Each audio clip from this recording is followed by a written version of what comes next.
Moi, une petite commune de 300 habitants, j'ai une secrétaire de mairie 10 heures par semaine, une cantinière, une ATSEM, parce que j'ai une école avec deux classes. Comment je peux faire moins? Je ne peux pas faire moins. On l'appelle le congrès de la colère. Ce mardi 19 novembre, les maires de France se réunissent pour leur congrès annuel à Paris sur fond de crise budgétaire. Alors pour marquer le coup, près de 100 000 élus se sont réunis pour une photo historique, une écharpe tricolore bardée de noir autour du cou.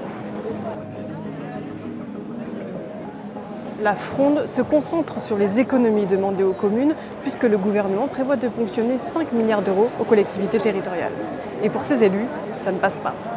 Il a annoncé que si on continue année après année à être révisé, les prochains gilets jaunes seront en écharpe tricolore. Et bien aujourd'hui, les écharpes tricolores, elles sont couvertes de noir pour montrer que la mort des communes serait la fin de l'État et la fin de la nation. Que représente le noir alors là? Le noir, c'est que de toute façon, les collectivités, on va être asphyxiés. On va devoir supprimer des emplois dans des services, typiquement. Il va peut-être réduire l'accueil périscolaire, repenser certains accueils en crèche pour ça. C'est-à-dire que là, on est en train de travailler sur la masse salariale. Malheureusement, les habitants ne vont venir aucun service en face. Il va falloir revoir nos plans et puis faire des choix, faire des coupes drastiques.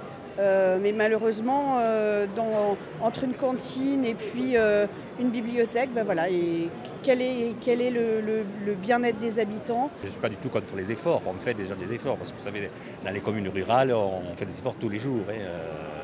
On se paie tout. Moi ici, tous les frais, je me les paie de ma poche. Ce n'est pas la commune qui a payé et qui paiera pour le salon des maires, pour des tas de choses. On paie de notre poche, déjà. On est pour des indemnités, je peux donner mes indemnités, c'est 440 € par mois, et j'y passe 40 heures par semaine. Donc voyons, je pense qu'on fait de gros efforts, donc on ne peut pas nous reprocher grand-chose.